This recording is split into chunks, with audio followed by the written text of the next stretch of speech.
महाभारत की महान कथा में कई ऐसे वीर योद्धा हुए जिनकी वीरता की कहानियां आज भी याद की जाती हैं। लेकिन कुछ ऐसे भी महान योद्धा थे जिनके बारे में बहुत कम लोग जानते हैं। एक ऐसा ही वीर योद्धा था इरावान, जिसके अंदर महान धनुर्धर अर्जुन का पराक्रम और नागवंश की शक्ति थी। इरावान अर्जुन और नाग कन्या उलूपी के पुत्र थे। एक तरफ महान योद्धा अर्जुन थे जो मानव थे, और दूसरी तरफ थी नागलोक की राजकुमारी उलूपी। तो आखिर कैसे हुआ एक मानव योद्धा और नाग कन्या का मिलन? कैसे संभव हुआ उनका विवाह? और कैसे जन्म हुआ उस वीर योद्धा का जिसने आगे चलकर महाभारत के युद्ध में अपने पराक्रम से इतिहास रच दिया? आइए जानते हैं। जब पांडवों के वनवास का समय चल रहा था, तब एक दिन अर्जुन तीर्थ यात्रा करते हुए गंगा नदी के किनारे पहुंचे। वहीं उनकी भेंट नागलोक की कन्या नागराज की पुत्री उलूपी से हुई। उलूपी अर्जुन की वीरता और पराक्रम से प्रभावित हुई और उन्हें अपने साथ नागलोक ले गईं। नागलोक में अर्जुन और उलूपी का विवाह हुआ और इसी विवाह से एक वीर पुत्र का जन्म हुआ, जिसका नाम था इरावान। आगे चलकर यही इरावान कुरुक्षेत्र के युद्ध में अपनी वीरता और अद्भुत बलिदान के कारण अमर हो गया। इरावान कोई सामान्य बालक नहीं था। जहां एक तरफ उसकी रगों में अर्जुन का शौर्य और पराक्रम बह रहा था, वहीं दूसरी तरफ नागलोक की रहस्यमयी और मायावी शक्तियां उसके अंदर मौजूद थीं। अर्जुन अपनी वनवास यात्रा में आगे बढ़ गए, जबकि इरावान अपनी माता उलूपी और नागों के बीच नागलोक में बड़े हुए। वह नागलोक का राजकुमार था। युद्ध की कला हो या अस्त्र शस्त्र चलाने की विद्या, इरावान हर क्षेत्र में सर्वश्रेष्ठ था। उसमें इतनी क्षमता थी कि वह नागों की विशाल सेना को अपने साथ खड़ा कर सकता था। धीरे धीरे समय बीतता गया और अब इरावान एक वीर युवा योद्धा बन चुका था। फिर एक दिन पांडवों की ओर से नागलोक में संदेश पहुंचा। कुरुक्षेत्र का महायुद्ध आरंभ हो चुका था। अब इरावान को अपने पिता और धर्म के लिए युद्ध भूमि में उतरना था। इस युद्ध में केवल मानवों ने ही नहीं, बल्कि देवता, असुर, नाग और यक्ष जैसे कई शक्तिशाली वंशों के योद्धाओं ने भी हिस्सा लिया था। युद्ध के आरंभ में एक भविष्यवाणी हुई कि यदि पांडवों को इस महायुद्ध में विजय प्राप्त करनी है, तो उन्हें रणचंडी देवी माँ चामुंडा को प्रसन्न करना होगा। लेकिन देवी माँ को प्रसन्न करना इतना आसान नहीं था। देवी माँ का आशीर्वाद प्राप्त करने के लिए एक ऐसा मार्ग चुना गया जिसे सुनकर हर कोई हैरान रह गया। देवी को प्रसन्न करने के लिए एक बलि की आवश्यकता थी, एक ऐसे वीर की बलि जिसके शरीर पर 32 शुभ लक्षण हों और जो धर्म की विजय के लिए अपना जीवन अर्पित करने को तैयार हो। इस बलिदान को कल्प बलि कहा गया। यह बात सुनते ही पांडवों के शिविर में गहरा मौन छा गया।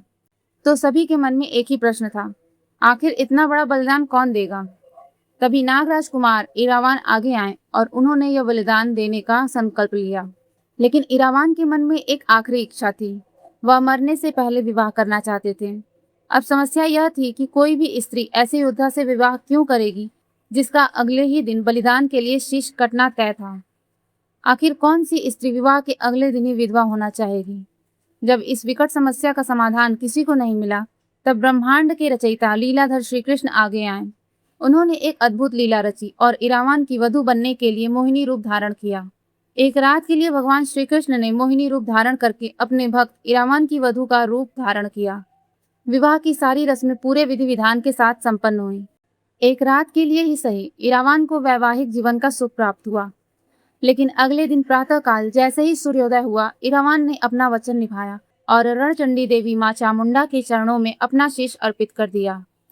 अब धर्म की विजय निश्चित थी। इरावान के स्वयं की बलि देने के बाद कृष्ण, जो मोहिनी रूप में उनकी पत्नी बने थे, विलाप करने लगे। उन्होंने अपने सुहाग के सभी श्रृंगार को तोड़ दिया और चूड़ियां फोड़ दी। उनका रुदन ऐसा था कि किसी का भी हृदय कांप जाए। उनका यह दुख कोई माया नहीं था, बल्कि एक वीर के प्रति गहरा सम्मान और शोक था। आज भी तमिलनाडु के कुवागम गांव में किन्नर समुदाय इरावान को अपने आराध्य देवता कुथावर के रूप में मानता है। इस प्राचीन मान्यता के अनुसार किन्नर समुदाय हर वर्ष इरावन की पत्नी के रूप में सजते हैं और अगले दिन उनकी स्मृति में विधवा बनकर शोक प्रकट करते हैं। अब तक हमने इरावन से जुड़ी दक्षिण भारत की लोक मान्यता और उस आस्था के बारे में जाना जहां उन्हें कुथावर देवता के रूप में पूजा जाता है। लेकिन इरावन की कहानी का एक और महत्वपूर्ण पहलू अभी बाकी है। महर्षि वेदव्यास जी द्वारा रचित महाभारत ग्रंथ में इरावन की एक और कहानी दर्ज है। महर्षि वेदव्यास जी के अनुसार इरावान की मृत्यु युद्ध से पहले नहीं हुई थी, बल्कि वह अपने शरीर और अस्त्र शस्त्रों के साथ कुरुक्षेत्र के भयंकर युद्ध में उतरे थे। जब कौरव और पांडवों की सेनाएं आमने सामने खड़ी थी, तब अर्जुन और नाग कन्या उलूपी का पुत्र इरावान अपनी नाग सेना के साथ युद्ध के मैदान में उतरा था। महाभारत के 8वें दिन जब कौरवों की सेना पांडवों की सेना पर भारी पड़ने लगी थी, तब अपने पिता अर्जुन को कठिन परिस्थिति में देखकर इरावान अपनी नाग सेना के साथ कौरवों पर टूट पड़ा। उसके हाथ में धनुष था और आंखों में नागवंश का तेज। उसके छोड़े हुए बाण जिस दिशा में जाते वहां भयंकर तबाही मचा देते। उसके बाणों का प्रहार इतना शक्तिशाली था कि शत्रु सेना में भारी नुकसान होने लगा और योद्धा धराशायी होने लगे। जहां जहां इरावन का रथ आगे बढ़ता, वहां वहां कौरव सेना में भय और हलचल फैल जाती। इरावन का पराक्रम देखकर कौरव सेना में खलबली मच गई। वह एक के बाद एक शत्रु योद्धाओं को परास्त करता जा रहा था। इरावन के इस भयंकर रूप को देखकर शकुनी के 6 भाई वृषभ, सलभ, मलय, शिव, जिति और कालमन क्रोध से भर उठे। वे विशाल गांधार सेना के साथ इरावन को चारों ओर से घेरने के लिए आगे बढ़े, लेकिन उन्हें अंदाजा नहीं था कि वे किस वीर योद्धा को चुनौती देने जा रहे हैं। कुछ ही क्षणों में इरावन ने शकुनी के उन भाइयों का वध कर दिया। यह देखकर कौरवों की सेना में हाहाकार मच गया। अपनी सेना और शकुनी के भाइयों का ऐसा भयंकर विनाश देखकर दुर्योधन क्रोध से भर उठा। दुर्योधन समझ गया कि यदि आज इरावन को परास्त नहीं किया गया तो यह अकेला ही आधी कौरव सेना को भारी नुकसान पहुंचा सकता है। इरावन के बढ़ते पराक्रम को देखकर दुर्योधन चिंतित हो उठा। उसने अपनी सेना के सबसे शक्तिशाली और मायावी योद्धाओं में से एक राक्षस अलम्बुस को बुलाया। अलम्बुस बकासुर का भाई और राक्षस श्रृंग का पुत्र था। पांडवों के साथ उसकी पुरानी शत्रुता थी। दुर्योधन ने उसे आदेश दिया, अर्जुन पुत्र इरावन को परास्त करो, नहीं तो हमारी सेना को भारी नुकसान उठाना पड़ेगा। दुर्योधन की आज्ञा मिलते ही अलम्बुस भयानक गर्जना के साथ अपने रथ पर सवार हुआ और उस दिशा की ओर बढ़ चला जहां इरावन अपने पराक्रम से कौरव सेना का विनाश कर रहा था। अब अलम्बुस और इरावन आमने सामने थे। यह केवल अस्त्र शस्त्रों की लड़ाई नहीं थी, बल्कि 2 मायावी शक्तियों का युद्ध था। एक तरफ नागलोक की माया थी और दूसरी तरफ राक्षसी माया। अलम्बुस ने इरावन पर बाणों की वर्षा कर दी, लेकिन इरावन ने अपनी तेज गति और युद्ध कौशल से उसके सभी वार विफल कर दिए। अब अलम्बुस को समझ में आ गया कि सामान्य अस्त्रों से इरावन को हराना आसान नहीं है। तब उसने अपनी राक्षसी शक्तियों का सहारा लिया। वह कभी आकाश में दिखाई देता तो कभी अपनी मायावी शक्तियों से गायब हो जाता और कभी कई रूप धारण कर लेता। इरावन भी कोई साधारण योद्धा नहीं था। उसके पास भी नागवंश की अद्भुत शक्तियां थीं। उसने नागलोक की शक्तियों का आवाहन किया और देखते ही देखते युद्ध भूमि में सैकड़ों हजारों विशालकाय नाग प्रकट होने लगे। इन नागों ने अलम्बुस को चारों ओर से घेर लिया। अब अलम्बुस के लिए वहां से निकलना असंभव लग रहा था। तभी उसे अपनी एक विशेष विद्या का स्मरण हुआ।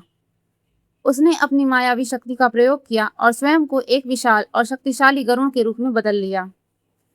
गरुड़ रूप धारण करते ही अलम्बुस नाग सेना पर टूट पड़ा और अपनी शक्ति से उन नागों का सामना करने लगा। देखते ही देखते इरावन की बनाई हुई योजना विफल हो गई। अलम्बुस के इस रूप को देखकर इरावन की नाग शक्ति कमजोर पड़ने लगी।